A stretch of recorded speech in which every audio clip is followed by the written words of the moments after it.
You've probably heard of Malcolm Gladwell's book, The Tipping Point, right? It came out about 25 years ago, and it was a massive deal. It completely changed how we talk about ideas and trends, how things spread. But what happens when the author of one of the most influential books of our time looks back at his own work and realizes he got the biggest argument wrong?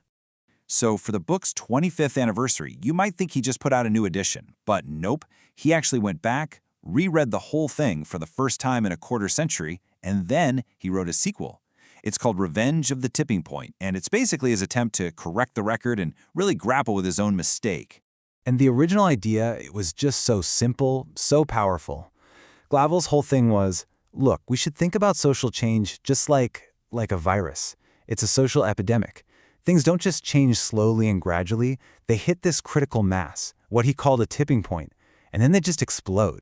And you know what? The idea itself tipped. It became this huge phenomenon.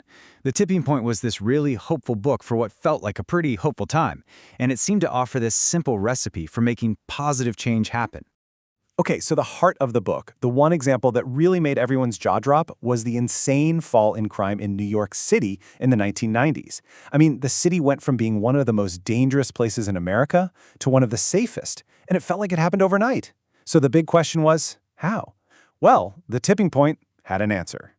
That answer was something called the broken windows theory. The basic gist is, if you let the small signs of disorder slide, like graffiti or people jumping subway turnstiles, it sends a signal that no one's in charge. And that supposedly becomes a tipping point for much more serious crime. So the NYPD ran with this theory using aggressive tactics like stop and frisk. And in his book, Gladwell really held this up as the key to the whole turnaround. But here's the thing. That wasn't the end of the story. Not even close. Years later, new evidence came out, and it led Gladwell to this pretty startling admission. He was wrong. Yep, that's Malcolm Gladwell. In his own words, just a straight-up public admission that the biggest example in his most famous book was just wrong. But what's so fascinating here is why he changed his mind. It wasn't just a gut feeling or anything. It came down to the data. See, there was this huge court case, Floyd versus the city of New York, and it basically created this accidental real-world experiment that put that whole broken windows theory to the test. Okay, so let's break this down. On the one hand, you have 2011. This is the peak of stop and frisk policing. The NYPD stops and frisks nearly 700,000 people. Then, boom, 2013. A federal judge says, nope, this is unconstitutional. And just like that, the whole broken windows era in New York policing, it's over. The number of stops just plummets. Okay, so here's the million-dollar question, right? If that aggressive style of policing was the only thing keeping crime down, what should have happened when it stopped? I mean, everybody, the cops, the politicians, even Gladwell himself, they all thought, here we go, crime is going to shoot right back up. But that's not what happened. In fact, it was the exact opposite. After they ended stop and frisk, New York City saw a second crime drop, an even more miraculous one. It just completely blew the original theory out of the water. And this chart, wow, it just shows you how wrong that old story was. Get this, by 2019, New York City was literally as safe as Paris. Its violent crime rate was half that of Miami. And here's the crazy part. Some wealthy New Yorkers were actually fleeing to Miami, saying they couldn't handle the crime in NYC anymore. The data was telling a totally different story. Okay, so if the old theory was a bust, Gladwell needed a new one. And that's what Revenge of the Tipping Point is all about. He introduces this new, smarter toolkit for thinking about how things spread, and it really boils down to two big ideas. The first idea is something he calls the overstory. Think of it like the background music of our lives. It's the big story that's playing all the time, framing how we see a problem and kind of quietly telling us how to act and what to think. It's the cultural air we breathe. And the second big idea is the superspreader. Yeah, he borrowed this one straight from disease experts. The idea is that in any kind of epidemic, whether it's a virus or an idea, it's not spread evenly. A tiny, tiny fraction of people or places are responsible for almost all of the spread. It's not about everybody, it's about a critical few.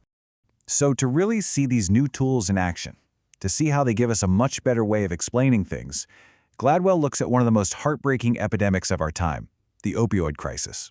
And what Purdue Pharma did, it's just a perfect and absolutely tragic example of this. So, step one, they exploited the environment. They went after states that didn't really have a strong overstory about how dangerous opioids could be. Step two, They found the superspreaders. They used data to pinpoint that tiny fraction of doctors who were prescribing painkillers like crazy. And then, step 3, they created a brand new Overstory. They launched this massive marketing campaign to convince everyone that OxyContin was a miracle drug, safe, effective, and totally non-addictive. I mean, listen to this quote, which is said to be from one of the company's founding brothers. It just shows you what they were thinking. This wasn't some accident. It was a calculated strategy to literally engineer a social epidemic, all for profit. And the result, as we all know, was just an absolute catastrophe. You had this perfect storm. They manipulated the big story, the Overstory, and they targeted these key individuals, the superspreaders, and it just fueled this massive wave of addiction and death. So this really brings us all the way back. See, Gladwell's journey here isn't just about him being wrong about one thing. It's about a much, much bigger lesson, about how we should all think about complicated problems.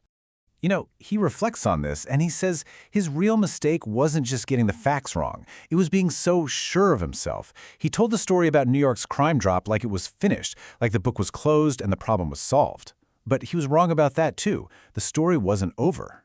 And that's really the key takeaway from all of this. It's about having some intellectual humility.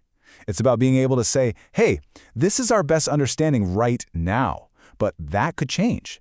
We have to be willing to follow the facts, even if it means admitting we were wrong. And that really leaves us with one final big question to chew on. What stories out there do we all believe are over, but they really aren't? What ideas about our world, about our politics, maybe even about ourselves, do we treat as a done deal? What are the nice, neat explanations we're clinging to when maybe, just maybe, the real story is still unfolding?